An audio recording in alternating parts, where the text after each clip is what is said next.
What the?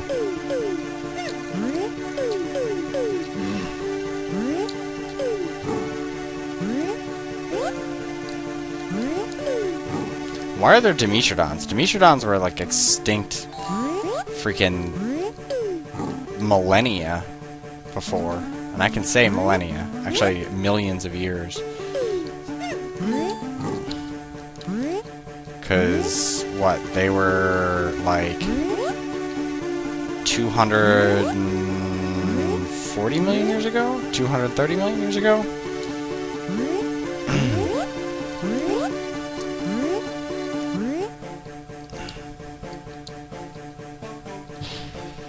What? That sign totally told me to go down. It was a liar.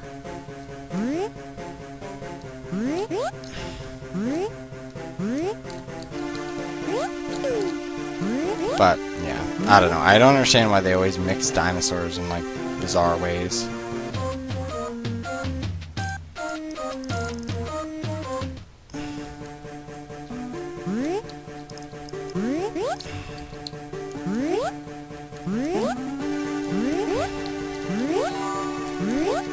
Littlefoot, sorry to spoil your world, but due to global climate shifts and the extinction of most of the indigenous plants due to flowering fauna, you will go extinct.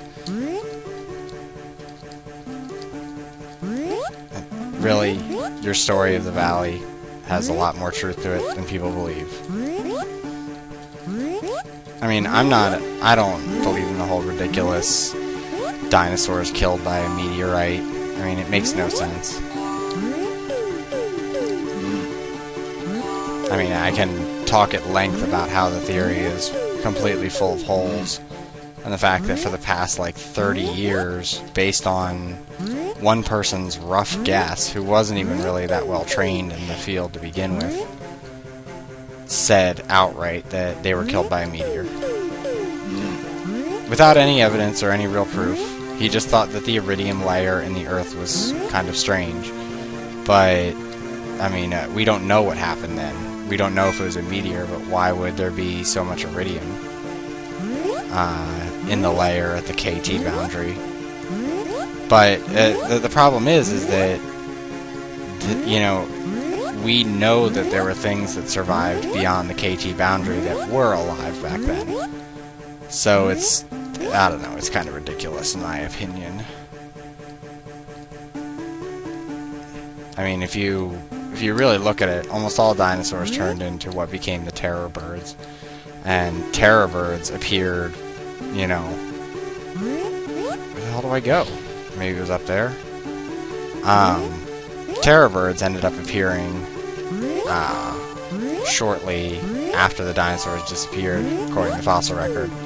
But the problem is that most of them are inconsistent because you only find skulls and hip bones, because most of them, like things like Velociraptor, when you consider them, which they're descended from, all of them have light bones, which makes them harder to find, because they don't fossilize as well, ossify as well as, you know, a larger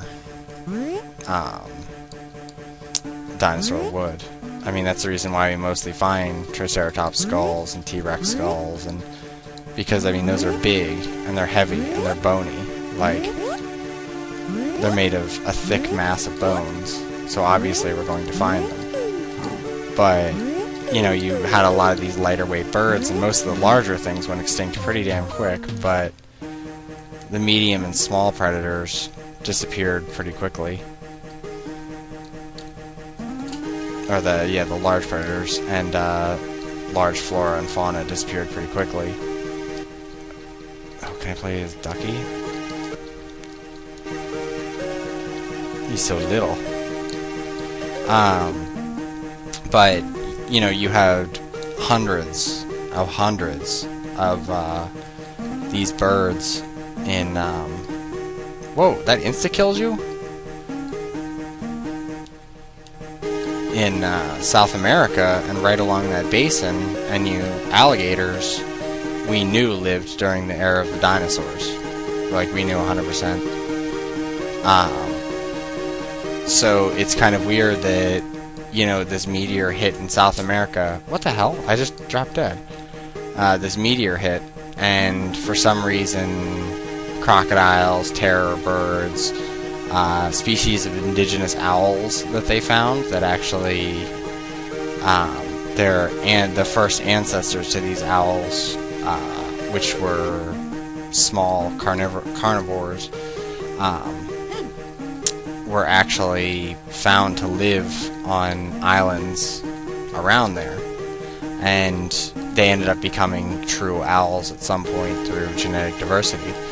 But it's absolutely preposterous to say that, like, oh, all these animals somehow managed to miss a direct strike with a meteor. You know, compared to anything else. You know, it'd be more likely if a meteor hit that it hit in the Pacific and it spread around that way. But other than that, it's kind of ridiculous. Not to mention the fact that when you look at the thickest parts of the iridium layer, places like Siberia through the Gobi Desert and through China have humongously thick deposits. And so does the Badlands, but they're astoundingly light in places like Europe and Africa and places you think that would be very rich in it. Yeah, that was a terrible ending. But yeah, I mean, I can talk at length about how the extinction of the dinosaurs has a lot more to do with it. Also, they found a lot of evidence of low birthing and symptoms of disease, like ones that have symptoms similar to osteoporosis near the end, where their bone structures don't appear to be holding together quite as well. And I mean, really, if you think about it, populations of even things like snakes can wane when you have a couple years of bad storming. And actually, it's funny because the reason why something like a snake can survive is because it can burrow into the ground into leaf humus and gain the warmth there. But a huge dinosaur couldn't, so one light cold snap would prove it wrong and fatal.